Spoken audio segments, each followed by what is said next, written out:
verbiage is the same, the numbers are a little different.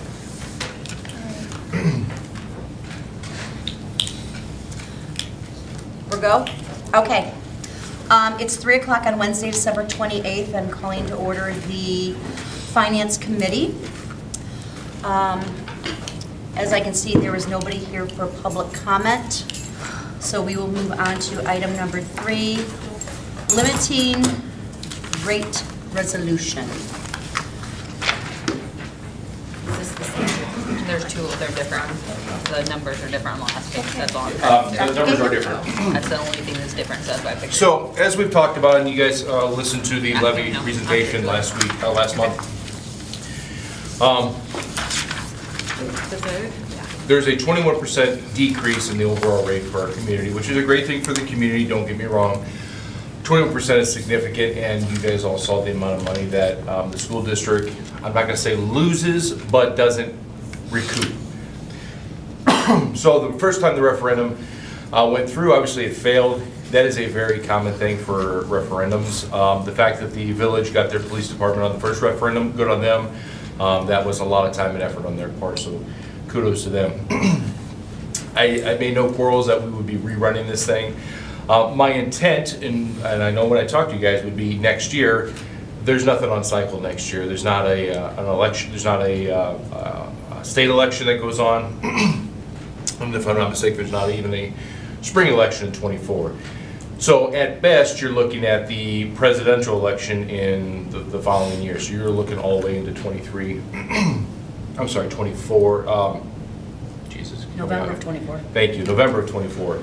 So you're a full year and a half of school away from that. And at that point in time, you're in a situation where cuts have already been made. There's no chance for the community to kind of go, oh, we didn't realize how bad it was.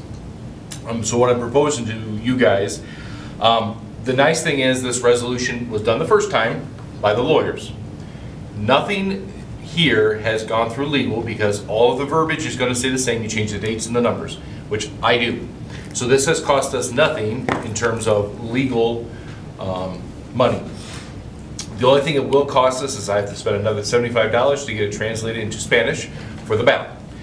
Other than that, there is zero cost to the district putting it back on the April 4th ballot. Now, you'll notice that I've changed the numbers. It was $575 before.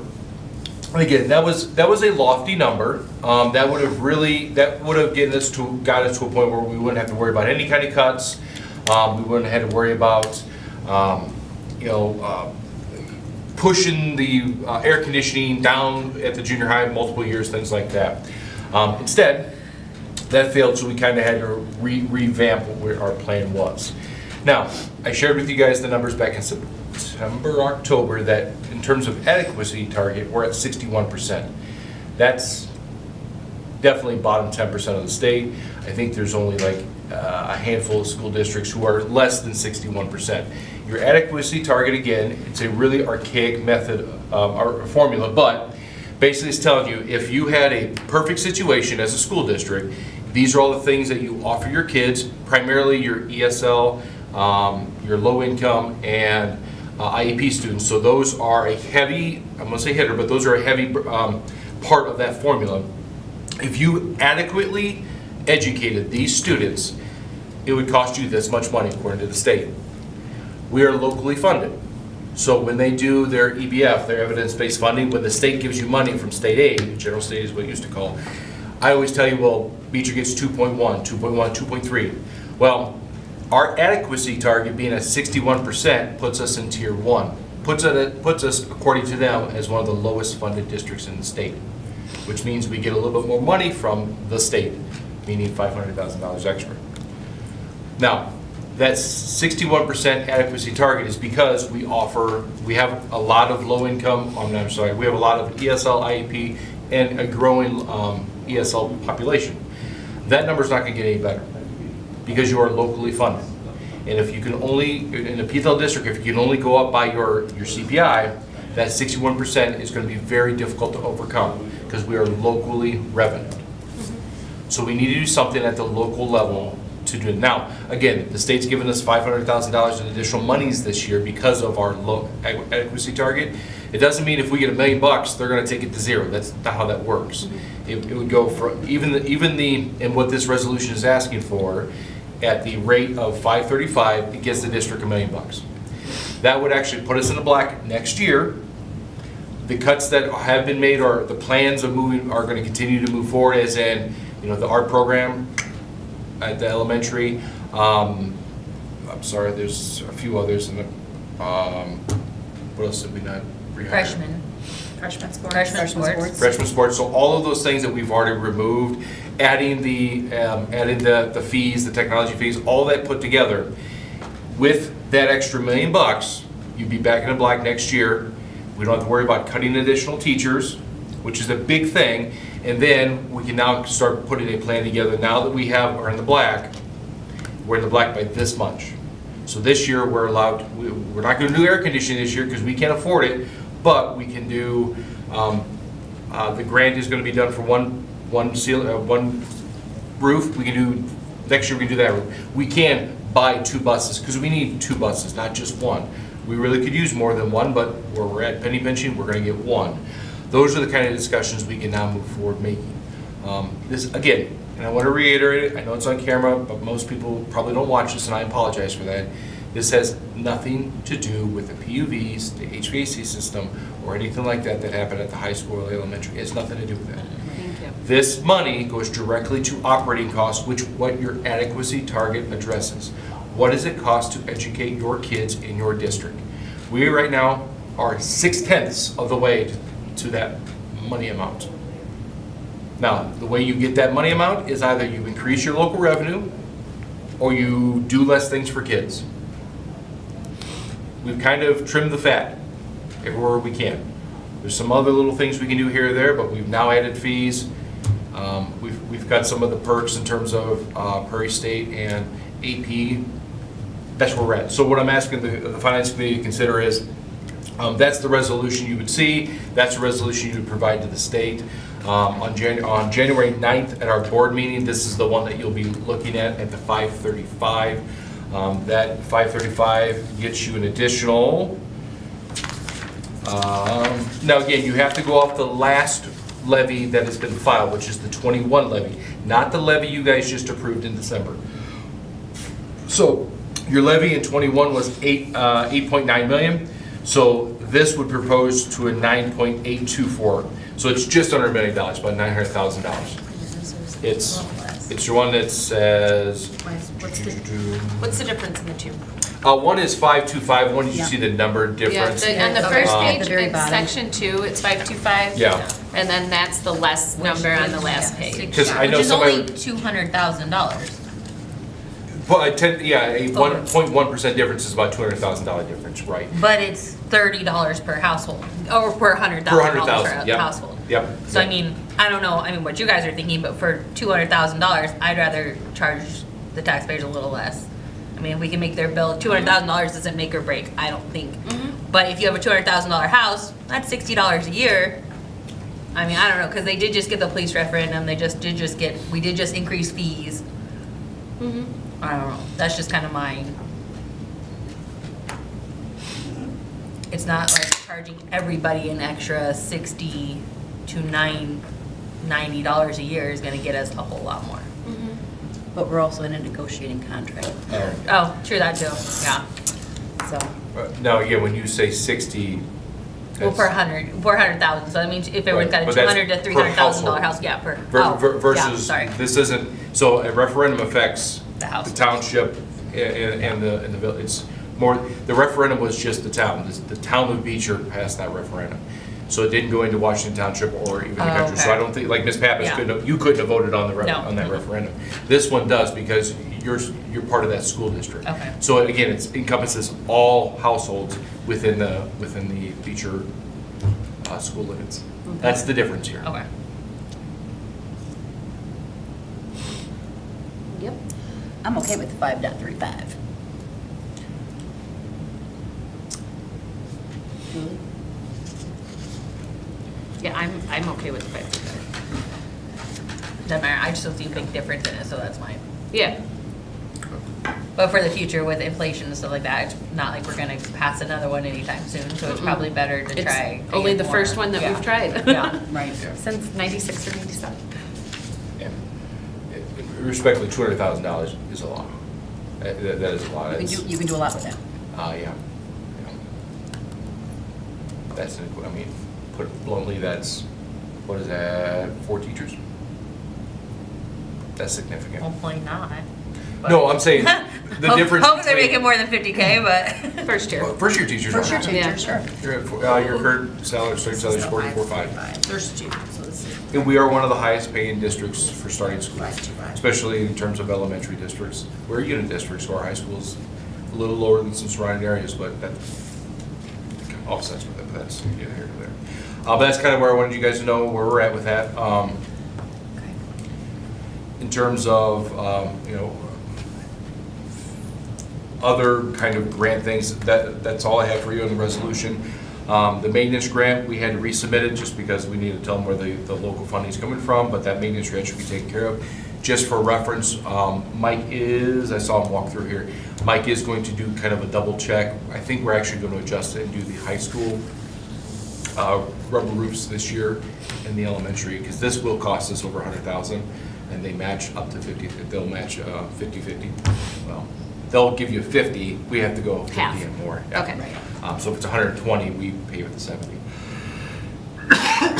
Okay. So I'm thinking that's where we're gonna go with that one. No new news on the digital equity grant. In terms of our, what's the other big grant that we have? The Title I, 4, and 3 grant, those, I'm sorry, 1, 2, and 4 grants.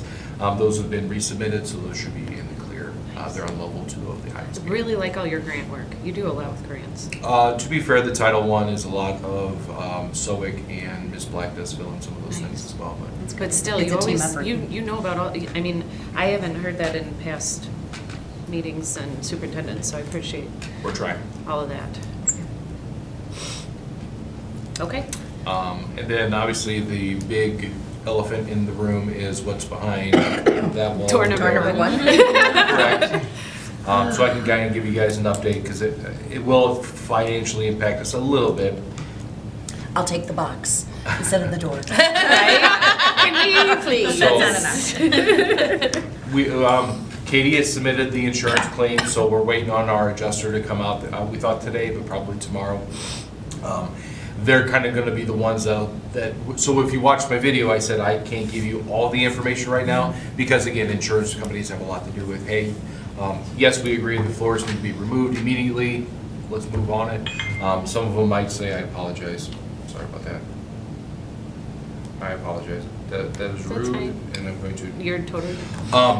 And so anyway, short story long, ServPro has been out here. They're fully covered by the insurance company, so all their work of, they're every bit of Christmas night, Christmas, day after Christmas, all day today. They'll be here all the way through the end of next week as well. Not only are they making sure everything's dried out, they also are cleaning all the classrooms, our custodians are helping out with that. They're replacing, they're throwing away anything that's been damaged by water. Luckily, there's only one teacher's desk that we found that was damaged by water, so that's gonna be replaced. They're gonna be in charge once the adjuster comes in and says, yes, this is an emergency. ServPro is gonna be the one that starts all the destruction of the gym floors. Oh, wow. They're the ones that have taken out all the soffit and the tile where the water came through at as well. Like I said in my video, I know there are companies who's helping us out, but they have been phenomenal. They've responded immediately. They've done nothing but great things to help us out. And so Gallagher's been great. They've been working with Katie, and so we're believing everything outside the deductible will be covered by our insurance. And how much is that deductible? That we're still waiting for the final insurance numbers to come back on, because we're trying to figure out. Is it a where they- percentage, not a set? I believe it's a set. Okay. I saw a number that was 1,000, but that seemed like a little low number. That So seems we're too good gonna to be true, we're gonna find okay? out where this qualifies at, but Okay. the damages are gonna exceed $300,000 to $400,000, primarily because you're 2 gyms. Yeah. mean, you walk on them and you can feel the boards under your feet. That's just- You can that's see, all. oh, when we looked at it, you can see We the looked ripples. at I was like, it. look at the ripples. Ripples, yeah. So, but thankfully, the only places that had the significant damage were the two gyms. The cafeteria, mainly because of the type of flooring it is, it's a linoleum. So the glue itself is what's holding the water, and that's why there's, the tile isn't the problem. If it was tile, we'd be done. But the glue's holding the water, and so if they can't get that dried out, we're trying to see if that needs to be replaced as well. So you're still looking at opening school, School, classes in session? 100%, school's gonna be open up on January 10th. Students will be here. The gym classes are the one thing, as I said in my video, that we have to figure out something to do with them. So we're gonna allow some of that time on January 9th with our PE classes to figure that out. Rearrange all your games and, So yeah, but that's what I met with Mr. Dubois and Mr. Meyer this morning. The big thing is, like, we need extreme flexibility out of our families, because if there's a game, we're moving it to the junior high. If there's two games going together, either we're gonna ask that group, hey, can we go to your place now? I understand we just played Moments. I don't think Moments is on there, but Moments. Hey, I know we already played at your place, can we go to your place? And if they say no, we have a game, it's either canceled, or Mr. Palin has, Dr. Palin, sorry, he is a doctor. Dr. Palin has said that Grant Park is open if we want to go down there. Mr. Stein's been phenomenal, he said Piazzone will host us. So there's schools who are reaching out and saying, hey, if you That's need some extra help. So chances are those are different dates, because if all Right. basketball games are played on Right. Friday night, they're gonna be playing. So that's the thing Right. too. Yeah. So that's why you say All the way. flexibility, yeah, you're gonna have to move dates. So, we're gonna do Homecoming. everything we can. The plan right now, Mr. Stanula, who, again, I keep looking over, it's Joe, not Mike. The community hall, we're hoping Mike okay. can do something with that. Are you still on board? Okay. At the community hall, we're kind of hoping that we can now host homecoming dance there. He's gonna see if it's available to us. Okay. So that's kind of the only, there's some senior nights. Again, in terms of flexibility, we would ask our families to understand if a senior night, because we can't have a lot of, the junior high is not huge. We're already gonna ask away teams to minimize, you can bring parents, but please don't like bring a bus of kids. Yeah. If we don't feel it's adequate enough to recognize our seniors, our cheerleaders, our basketball team, and band, we will put that in the fall. We'll make sure that there will be an event to where once the gyms are up and ready to go, we'll recognize those kids. We definitely aren't going to not recognize kids. okay, now I'm jumping ahead, graduation. Do you think this may be done before graduation? So best case scenario, the small gym is no more than 3 months. If you come in and say you're good to go, 3 months. So if they say you're good to go there and good to go there, that puts that one probably 4 months out, because they're going to pull them out at the same time.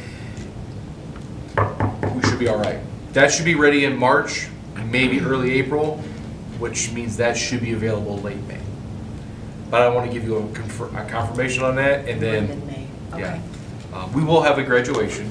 Okay. Just, Millie and Christian will host us again. They were good. Stop. It was great. It was great, worked. great in July when it was hot, it was a nice air conditioned. Right? Okay. So I apologize, I know that wasn't part of your finance meeting, but I thought, well. Financials. While we're here, it's all about It's money. definitely, yeah. Definitely happening. So Okay. as I get more information, I promise I'll give it to you guys, and I'll try my best to make sure the community is continue to be informed, so there's no explosions being rumored. And thank you for your transparency as well. That is, you're putting Right. the information out there as soon as possible, like, I feel like that helps, and letting us know, just because it stinks to be surprised to hear from others, Right. And Stanula, I'm really happy with the way everybody's worked. and Enough nice done things this. cannot be said about Mike. The guy here came here Christmas night. Well, And the night before. He came here the night before to look on the roof situation. He was Then here at came 10:30 that night with Christmas me. night, he was here, and then yesterday was a holiday, he still came in on the holiday to Yeah. make sure Serpro, so. He had a fun weekend. I'm not gonna lie, I was less than happy when I heard that people were attacking our maintenance department over this situation. That couldn't be farther from the truth. The amount of work that's gone on between Mike and Servpro to get this where it is today, it's insulting that anyone would think I know. anything less of what the great work they've done. I hear So, you. It is disappointing. All right. That's all I have, Okay. probably. Questions, comments? Do we need to vote on one to propose to the board, or we're just bringing both of them to full board, next full board meeting? I just heard three of you guys tell me that 373. 3.3. Yep. I was making sure. 5.5, yep. Okay. Making sure we checked all of our boxes. Anybody else? Okay. Okay. Item 4, public comment. There's no one present. So on that note, I need a motion to adjourn the meeting. So moved.